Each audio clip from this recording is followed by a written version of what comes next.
Welcome to the Explainer. As we make our way through 2025, it's turning out to be a year just full of contradictions. So today, we're going to dive into some of the most surprising insights for the year, all based on the fantastic reporting and analysis from The Economist. Yep, everything you're about to hear comes straight from their World Ahead 2025 special issue. And what a year it is. A year where incredible hype is crashing head-on into a messy reality. And where real progress is popping up in the last places you'd expect. All right, so let's get right into it. And we've got to start with maybe the biggest contradiction of all, the AI boom. This is the question, right?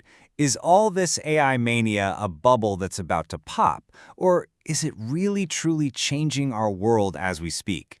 Well, the thing is, the answer seems to be kind of both. So check this out. This really gets to the heart of the AI contradiction.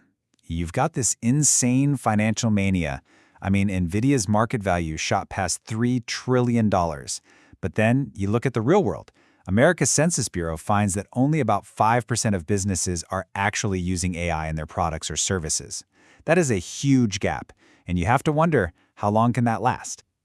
For all its digital magic, AI is slamming into some very real, very physical walls. Take power. The thirst for electricity is just staggering.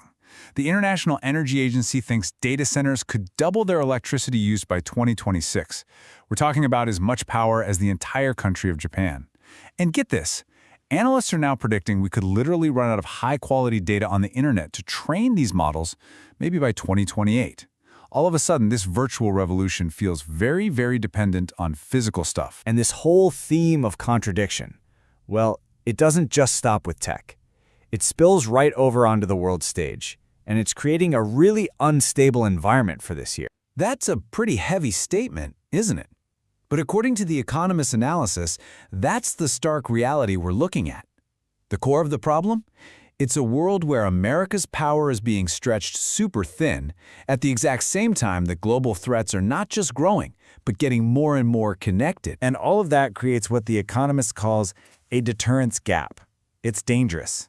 Think about it. America's military is spread thin, while you've got this sort of autocratic club of China, Russia, Iran, and North Korea working more closely together than ever. Throw in shaky alliances and a Europe that's pretty distracted by its own politics, and yeah, the world suddenly feels a whole lot less stable. Meanwhile, China's dealing with its own big paradox. Back home, its economy is really struggling. There's a property market in trouble, entrepreneurs are feeling down, and those U.S. tech restrictions are tight. But all that pressure is actually forcing a pretty wild outcome. Chinese companies are learning to innovate with less, and they're pushing aggressively into global markets. We're seeing EV factories popping up everywhere from Hungary to Thailand. Okay, but it's not all doom and gloom. Not at all. In fact, some of the most exciting stories about growth this year are coming from places you might not expect. Yeah, well, a lot of the big, major economies are kind of struggling. The Economist analysis points to some real bright spots out there. These are the places that are bucking the trend, avoiding that trap of low growth and high debt. And here is a stat that just completely flips the script on a lot of old narratives. In 2025, get this, 9 of the world's 20 fastest growing economies are going to be in Africa, almost half. And we're talking about countries like Rwanda and Tanzania, places that aren't just relying on commodities, they're projected to grow by over 6%. It's a huge story. And speaking of unexpected places, this quote just perfectly sums up a new kind of cultural force that's exploding onto the scene. A scriptwriter was talking about Chinese microdramas, and he called them soaps on steroids. I love that. So what are they?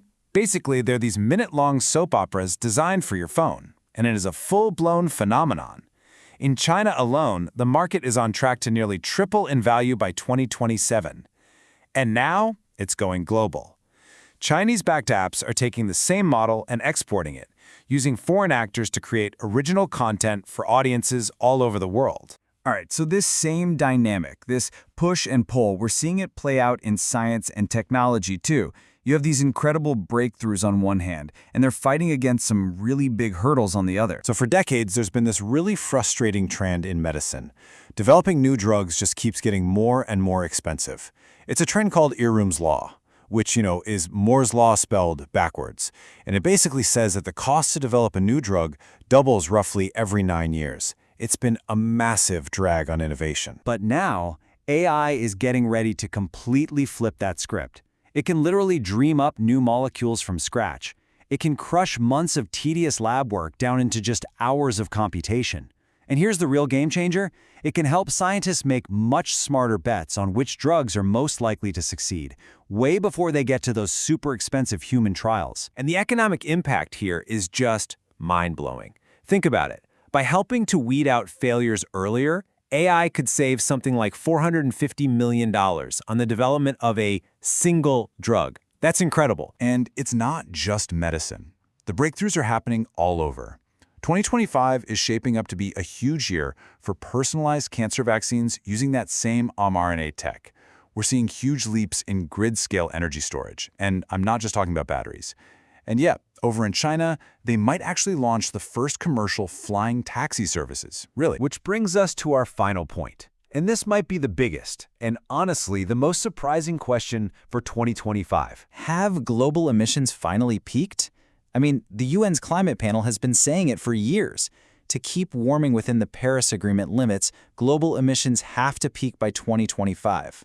So, have we hit that mark? Have we finally done it? If you look at this timeline, you can see that most of the rich countries, Britain, America, Japan, they peaked their emissions years, even decades ago. But the global number, the big one, has always hinged on China, right? The world's biggest emitter. Well, incredible new analysis suggests that China's emissions might have actually peaked back in 2023. And that's largely thanks to their absolutely massive investment and rollout of renewable energy. Yeah, we don't know for sure, not yet. There's always a lag in reporting this kind of global data. But what that means is that 2025, right now, this is the year we actually get the numbers.